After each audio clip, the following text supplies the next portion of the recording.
What's going on, Dodgers Nation? D-Mac here. We're back with another episode of Dodgers Nation Roundtable, and today we are joined by Dodgers reporter Claudia Guesro. Claudia, thanks for rocking with us today. Thank you, guys. I'm so excited to be here with you. I can't wait to hear the questions. Let's see what we got. Yeah, we're excited to have you here. Of course, we have the legend, Mr. Clint Pasillas. As always, you can follow him at RealFRG. But let's get right into it. And I want to talk about a player I know you're very familiar with, and that's Miguel Rojas. What was your reaction to the Dodgers making that trade? Do you like the trade? And what kind of role do you think he could have on this team? Miguel Rojas, obviously, we know him for a very long time. I'm excited. I like him. He's always been a very good clubhouse teammate. Obviously, it's been a while to be back, in Los Angeles. And I just think that it is a great thing. I don't know how the performance is going to be. Obviously, there's some injuries, questioning marks still going on as far as the wrist. But he is going to do a good job as far as, he's a good utility player. He can perform different roles. And as you see, his batting average in Miami was pretty good. So I expect a pretty good season for him. And do you like him as your starting opening day shortstop? Or do you think it will be Gavin Lux? I mean, how do you think they're going to use Miguel Rojas? Like you mentioned, he is a guy that is capable of being an elite utility man when you consider his positional versatility around that infield. You also mentioned the wrist injury that he dealt with last season. I think that absolutely affected him at the plate. And also, he's playing in a better lineup, too, surrounded by better players, more talent. Do you think that his offense will come around next season with the Dodgers, Clint? Well, you look at the numbers. The numbers tell you, he had a bad season. It dropped off in the second half. He injured his wrist sometime in July. If he's healthy and, he's playing for something again in Los Angeles, they weren't really playing for much in Miami. I think everything is laid out for this guy to get back to me. He put together a hell of a season in 2020. Probably not going to be that guy, that good of a bat in the lineup, but with all the intangibles he brings, you're talking about, the ability to play everywhere. We mentioned on Blue Heaven recently, we have clubhouse guy. I think it's going to be a really good addition. Another shrewd Andrew Friedman move that's going to fly under the radar, but also just be like front and center day in and day out. Yeah, and I've been on record saying I really love the move for Miguel Rojas when you consider it's a 1-for-1 trade with an unproven Jacob Amaya, and you bring in Miguel Rojas when you consider what he can bring and also those intangibles that you mentioned. I know you've been in that clubhouse and you've seen guys like Miguel Rojas. What exactly does he bring? Because we know he has that magnetic personality. He's a leader. And how much you think that's going to play up for him in LA? Well, like you just said, he's a veteran. And I watched what he's been doing in Miami. And he's just a great clubhouse guy and veteran. He's got a lot of years now under his belt. And I believe that he is definitely the guy that they should use on opening day. All right, so you got that's your opening day shortstop. Hopefully he's healthy enough. I think he will be. And yeah, absolutely. First of all, he also hit the city location when it comes to teams to play for, Miami and LA. Yeah. Hopefully Clayton Kershaw, if it is his final season, he goes out with a no-hitter and Miguel Rojas makes a diving stop to preserve that no-hitter. So yeah, I definitely love the vibes of Miggy Rojas in LA. I think he solves a lot of the Dodgers' potential problems. He definitely gives them some insurance if Gavin Lux can't handle the position. Also, one thing no one really mentions is Gavin Lux has had some durability issues at that shortstop spot. We know that Miguel Rojas can step in there and fill that position at an elite level. Let's say another thing to add, and Claudia, I know you're somebody who's been in the locker room, for a number of years now. You've seen the veteran leadership of somebody like Adrian Gonzalez leave, having like the Latin leader like Miggy Rojas when you have people coming up right now. Obviously it's Julio's clubhouse if we're talking about the Latin side of things in that clubhouse, but Miguel Vargas is going to get a huge role this year, and you might see, some more guys. We're hoping to get Victor Gonzalez back, but how do you think that translates? Because I think didn't Andrew Friedman mention at some point in some publication that was part of why they got Miguel Rojas, is getting that leadership in there, particularly a Latin voice for the young up and comers. What do you think, like that transition from the post Aegon era to no real voice? How do you think it plays out? I love it. He is, as you said, and we got a little more Latinos now in that clubhouse. We haven't seen that in a while, and now we're seeing them, coming up. Like you said, Miguel Vargas is coming, and other guys. I think it's really important to have someone, who is gonna have a voice for the young guys, the future of the Dodgers, and the infield. Yeah, it's very important. Yeah, absolutely. And you're guys talk about the fire that he brings. Hanser Alberto, he made them laugh. I want Miguel Rojas to make them cry if he needs to. I mean, he would Hanser the dancer. I want Miguel Rojas, a guy that he brings that intensity and brings that fire. So yeah, the more I really talk myself into this move and you consider what they gave up to get him, I really love that move for LA. And I think that he is going to have an impact on this field. He's not going to be a guy that's going to fade down the stretch like a Hanser Alberto. He's a guy that you're going to hear from this entire season. But I want to change gears a little bit and talk about this Dodgers bullpen. Not a lot of people talking about this Dodgers bullpen, but a lot of changeover. Of course, you had the years of Kenley Jansen last season. We all lived through the Kimbrel era. We should have t-shirts say like Kimbrel survivors, something like that. I survived the Kimbrel, the Kimbrelsa, the Let It Go era. But then they discovered Evan Phillips. Now, the thing about relievers is they go year to year. They're very volatile, and you really never know what you're going to get until we see them in action. But I want to focus on Brusdar Graterol, a player that you've talked to a lot, and talk about what he can do for this team, because there's been a lot of Dodger fans out there that want to see him be that next great Dodgers closer. Do you think this is the year that he could be the closer for the Dodgers? I have been telling everyone for a long time that Brusdar Graterol needs to be the closer. I see that coming. I saw that coming years ago. I mean, I can see it. He's the guy. Unfortunately, he's dealt with some setbacks. I don't know exactly after 2020. It might have been, obviously the excitement after winning a World Series, and also dealing with some injuries. But he's got it, and I think he's ready. Yeah, he is ready. He needs to be the closer. He's got the mound presence for sure.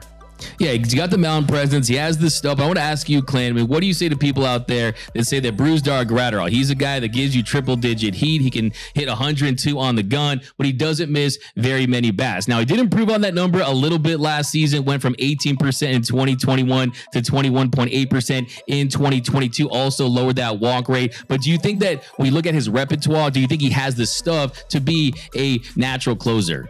I mean, getting outs is all you need to do in the role. Come in, get your 3 outs. I don't care how you do it. You can get 3 soft ground outs, get 3 pop-ups, or get 3 strikeouts, whatever he does, or whatever somebody in that role does. And if it's going to be Brusdar, potentially, we'll say getting the lion's share, as Dave likes to say, of saves. I mean, that just lengthens the bullpen so much, because you can keep Evan Phillips in that fireman role. There's some other Dan Hudson can get back into the role he had before he hurt himself last year. Brusdar has the stuff. Like I said, he has the mound presence. He has the panache. He's done it. He's gotten some of the biggest outs on the biggest stage.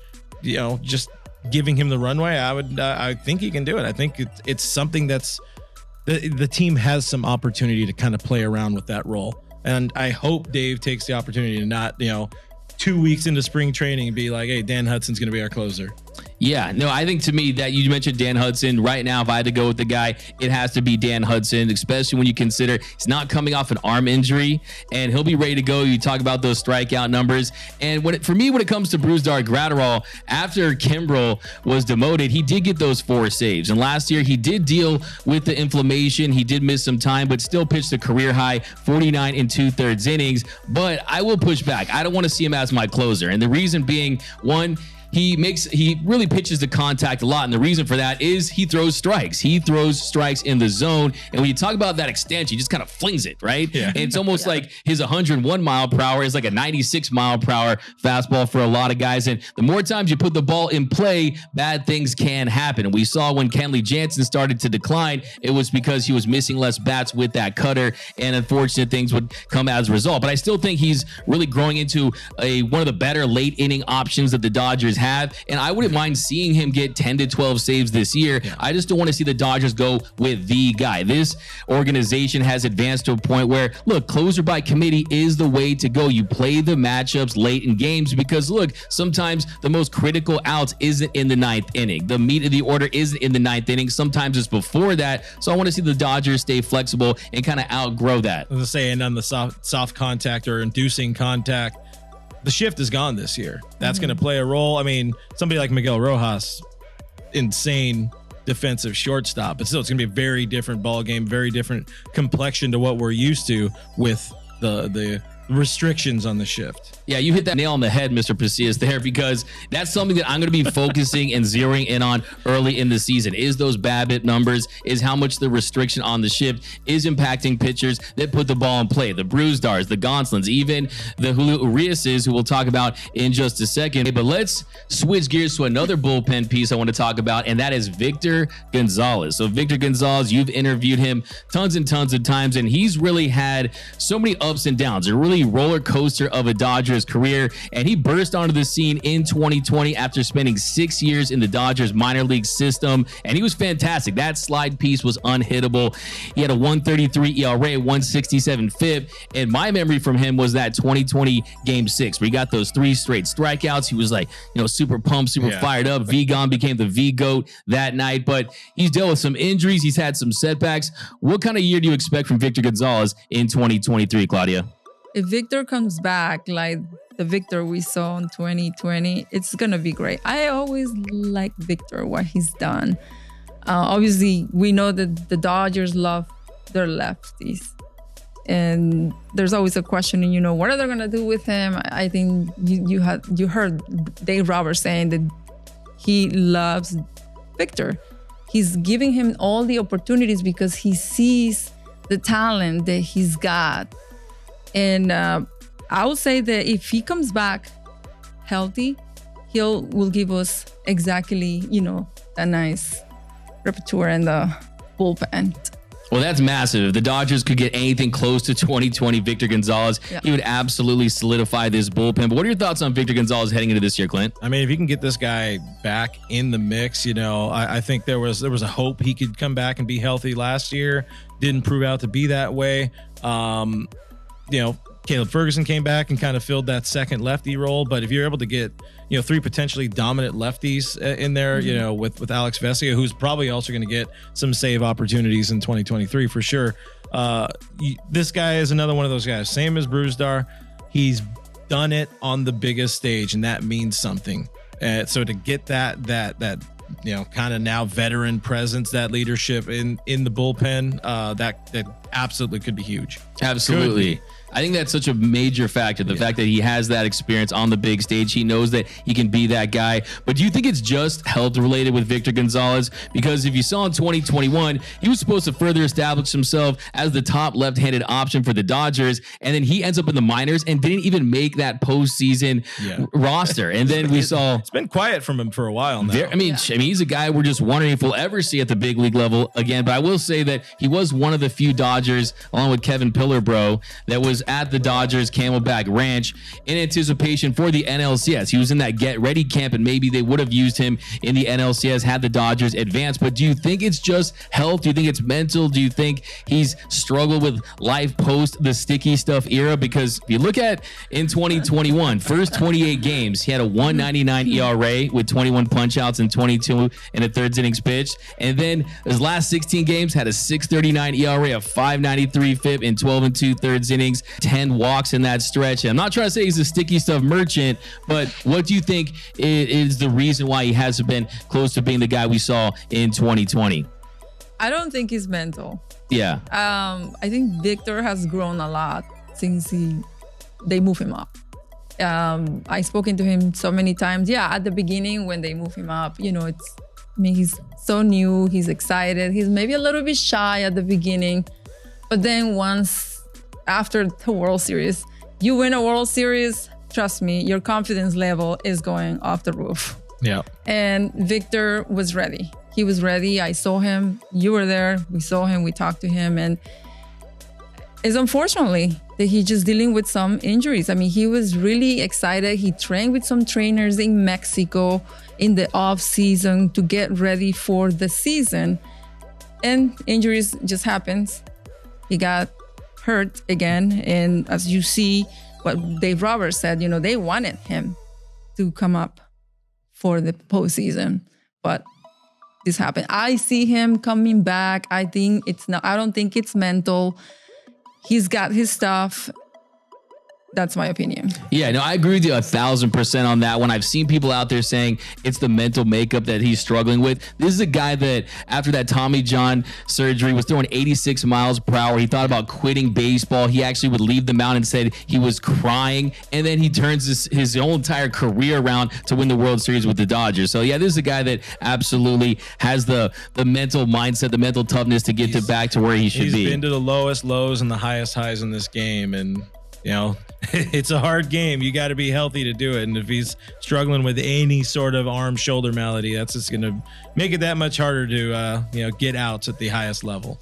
Yeah, I think you just got to get his body 100% right, get his arm right, and really just get an opportunity too. Because like you mentioned, Alex Vesey and certain guys that have improved since 2020 and stepped onto the scene, that's also a factor. But now I want to talk about the big topic, and that is Mr. Julio Urías. So Julio Urías, one of the big storylines this season is this could be his last year in LA. He's set to hit free agency and get a monster payday. What are your thoughts on Julio Urías heading into this season, and how big of an impact could he have on this year's team, and how big is this year in the ultimate contract he will sign?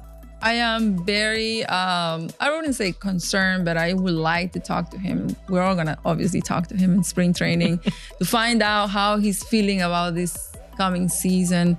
I think he's grown a lot. He's just gotten better and better the past couple of seasons. Obviously, everybody expected him to win the Cy Young. Unfortunately, he didn't, but he's getting there. He is getting there. I think the value on him, as long as he stays healthy, is going to go up.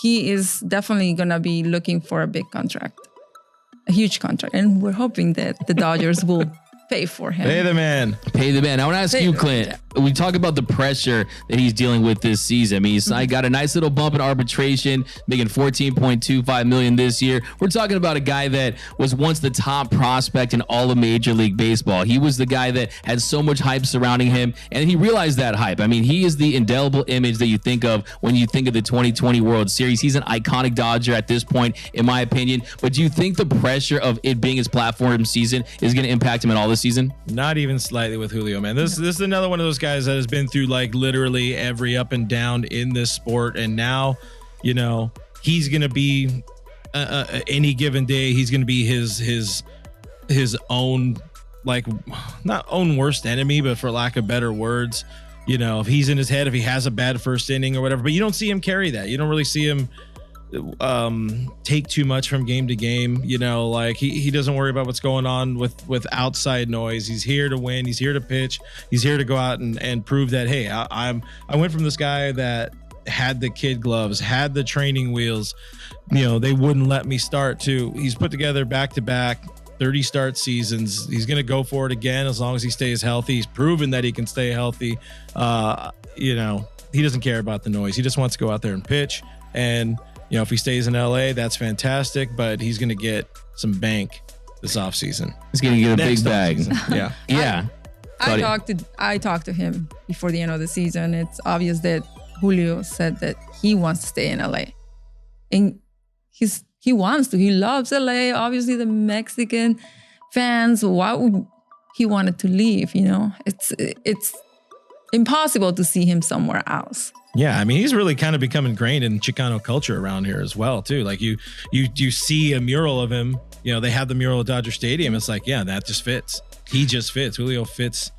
And I do agree with that. And you cannot ignore that heritage and really carrying on the legacy of Fernando Valenzuela and how important it is to have a Mexican star on the Los Angeles Dodgers. You can't ignore that at all. On the same token, Corey Seager was the guy that they drafted, and he's the guy who wins Rookie of the Year. He wins the World Series MVP, and they let him walk. So I think the Dodgers, they do make business decisions in this situation. But Julio Urias is a special talent. He's a left-handed arm, led the National League in ERA last year. But I got to put you on the spot just a little bit and talk some numbers, because we know that you're good friends with Mr. Scott Boras. I mean, if you want to FaceTime him and see exactly what Urias is looking for, feel free. We're just going to call him. Just going to snap his fingers like Thanos. We're all going to disappear. But I'm going to give you 5 options. And where do you think that Julio's contract will ultimately fit in? A, 175 to 200 million. B, 200 to 225 million. C, 225 to 250 million. D, 250 to 275 million. Or E,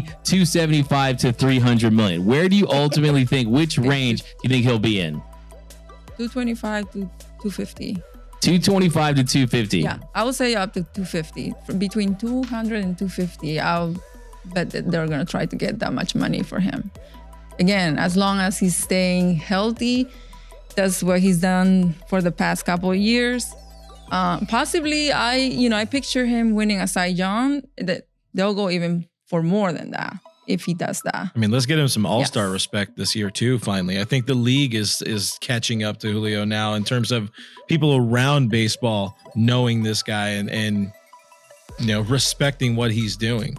Yeah, and of course, Clint and I, we got into a heated debate about Julio's contract a few weeks ago, and we kind of you mentioned Zach Greinke. So the Dodgers, they didn't re-sign Zach Greinke. He signs at $206 million, but the difference there, he's 32 years old, right? Yeah.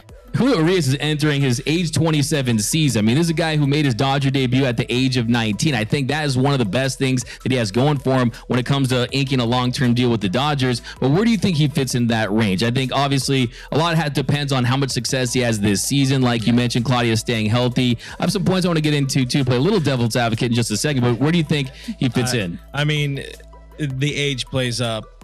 Boras Client is a big factor in this, because realistically he can go for a 6 or 8 year deal, but if Scott's going to try to somehow break a Garrett Cole record, I don't see that happening. I see it being more in that 8 year, 33 a year. I think he can get 30, 32, 33 million a year. That's going to be the pocket is in, whether that's on a 6 year deal, an 8 year deal, whether he's open to a hometown discount here in LA or home field advantage, home team discount or whatever. And whether Scott Boras allows something like that. No, he does not allow something like that. So there's a lot of factors in it, but it's going to be a lot of money. Yeah, it's going to be a big bag. And let's be honest here. It's Scott Boras. He's going to go to the highest bidder. But do you think that there are, you mentioned he loves playing for the LA Dodgers. He's from Mexico. He's close to his family. And do you think that there's other factors beyond just money for Julio in making that decision? Money. I think Julio loves this LA. I think he just loves LA. I know he's going to make it work somehow to stay here. Yeah. I don't see any, as factors, like, we know that he is going to be amazing and he's going to do the job that he's been doing. He is the face of the Dodgers right now. They are going to rely on him this season. It's going to be a lot. Yeah, you said pressure. I don't know as far as pressure, but we know that he is the face of the Dodgers right now. He will be starting pitcher. This is the Julio Urias era right now. The Uri era, okay. Uri era. Yeah, I mean, I love that. Julio Urias is a guy that's guaranteed to make big money next offseason, because I think, too, on top of that, you really only have 2 aces. You have Julio Urias, then you have Aaron Nola, and then you have the ace RPs in Yu Darvish and Clayton Kershaw. So you don't have really a lot of top-end guys available, but also Shohei Ohtani is going to be on the market. And if the Dodgers prioritize Urias and Ohtani, could you really theoretically sign both those guys? I mean, you're looking at dropping $750+ million in one off season. I just don't see it. So, I mean, where do you think how much do you think the Dodgers will prioritize Urias next season? 100%. I think that they will. They have to. He's a big part of that rotation. Yeah, there's no denying that. And also, Clayton Kershaw could be gone. Walker Buehler will be back. And yeah, I mean, he's a premium lefty arm. Also, what do you think about the Scott Boras element? Because we know that JD Martinez, he signed with the Dodgers. So it was nice to see the Dodgers get a deal done with the Boras client. But look, we know that the Dodgers just don't mix with Scott Boras. It's like toothpaste and orange juice. It just does not mix. What are your thoughts on the possibility of getting a long-term deal done with the Boras client? Well, the thing is, you're looking at Julio being one of the top dudes in that free agent class, and Scott loves making his money. He should love making his money. He's damn good at it. So that's it's hard to see him being open with somebody like Julio, who could net, the 200 million plus, even 250 million plus. Let's be real, JD Martinez was not one of the upper echelon free agents this offseason. He took a deal to try to go and win. He's okay with that. He wasn't going to get a big time multi-year deal, but you look at a multi-year deal, Scott Boras is absolutely in play. And Seager wanted to stay in LA, but Scotty told him no. Yeah. You're going to go get the biggest bag you can get. And players union played a part in that as well, but still Boras is really the biggest factor in all of it. No, that's a great point. I think that is always the concern, is the influence of a Scott Boras. And we know there's certain situations like a Corey Seager, but also we saw was Jose Altuve. Altuve was a guy that he wanted to stay in Houston. He could have gotten more money had he gotten his way to free agency, but he made it clear he wanted to stay in Houston. If Julio does the same thing, I can see him inking a long-term deal here in LA, and it would not be bad at all if they miss out on Shohei to bring back Julio Urias, because look, they need an established ace to lead this team. And he's a guy, like I said, I always call it the statue test. Is he a guy that you can maybe see a statue? I think right now, probably not, but he's a guy, if you win a couple more World Series, if he does win a Cy Young award, he is a guy that really could grow into being a truly iconic Dodger. So yeah, end of the day though, I'm gonna put you guys a little bit on the spot. Ultimately, do you think that Julio Urias re-signs with the Dodgers? Yes, I believe so. Yes. And you're going to be at the press conference. Yes, exactly. We will get the press conference. I'm 50-50 on it. I really don't know. I agree. Like, he wants to be here, but there's too many factors, so many factors. But 50-50 for me. What do you got? It's tough. Like I always say, the Dodgers, they treat starting pitchers sometimes like Leonardo DiCaprio treats his girlfriends, right? Like once they become a certain age, they're like, you got to go. So Julio, though, like I said, he's on the right side of 30 at age 27. He brings those intangible benefits that you're not going to see from a Nola, from even a Garrett Cole, some other guys like that. There's something that's special between Julio Urias and this Dodgers community, this Dodgers fan base, that I think they will strongly consider. But at the end of the day, the obstacle of a Scott Boras and the possibility of a Shohei Ohtani, that's going to complicate things, because if the Dodgers have a chance with Ohtani, look, I love Julio Urias. Trust me, I dubbed him the Urias. He's my guy. Hey, you will schedule a meeting after the Shohei meeting. Shohei takes first priority, and let's say they lose Julio. Let's say for some reason I've been channeling Texas Rangers with Julio, because we know that's the first spot. I think. I mean, Steve Cohen's going to be involved for sure, but the Rangers, I mean, there's a there's a large Hispanic community there as well. Or how about this? Fits in. How about the Padres? I mean, the Padres are a team that make a lot of sense. I don't see him going to the Padres. Yeah. As a matter of fact, I think maybe Shohei Ohtani might go to the Padres.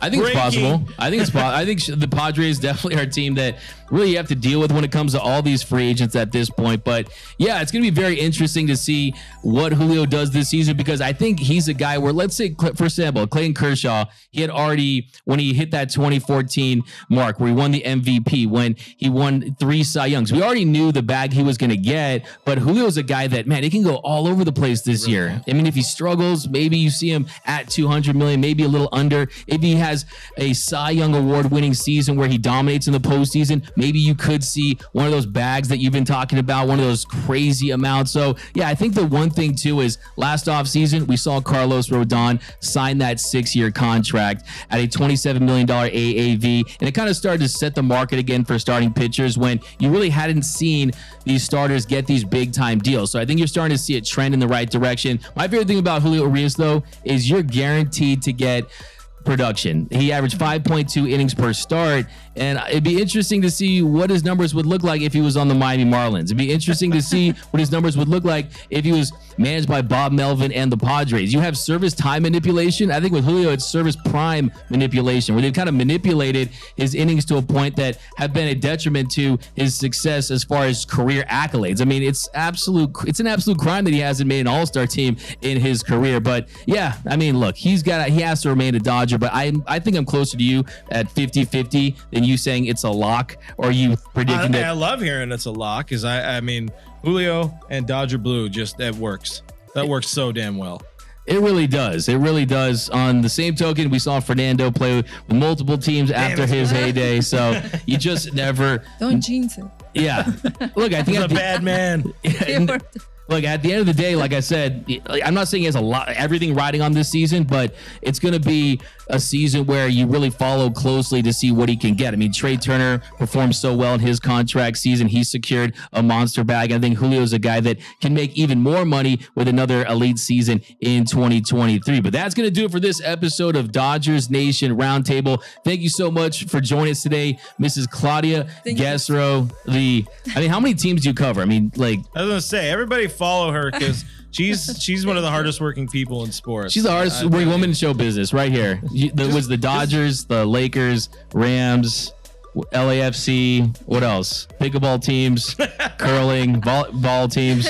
He's got all the teams for me going right. Tennis, high school, tennis, volleyball. I'm just kidding. Wow, yeah, no, I don't know how you do it. You probably like clones of yourself or something at all these different events. But yeah, definitely go follow her on Twitter and Instagram at Claudia Guesro. You always see her in the mix, does a great job reporting for the Dodgers. But thank you so much for joining us here at Dodgers Nation today, Claudia. And as always, thank you to the legend, Mr. Clint Pasillas. You can follow him on Twitter and Instagram at RealFRG. And we want to know from you guys down below in the comment section, do you believe that Julio Urias ultimately will re-sign with the Dodgers? And how much money do you think he's worth? How big of a contract do you think he is going to sign? Is it going to be north of $250 million? Is it going to be less than that? We want all your takes on Julio Urias down below. My name is Doug McCain. You can follow me on Twitter and Instagram at DMAC_LA. And until next time, think blue, bleed blue, and I'm out.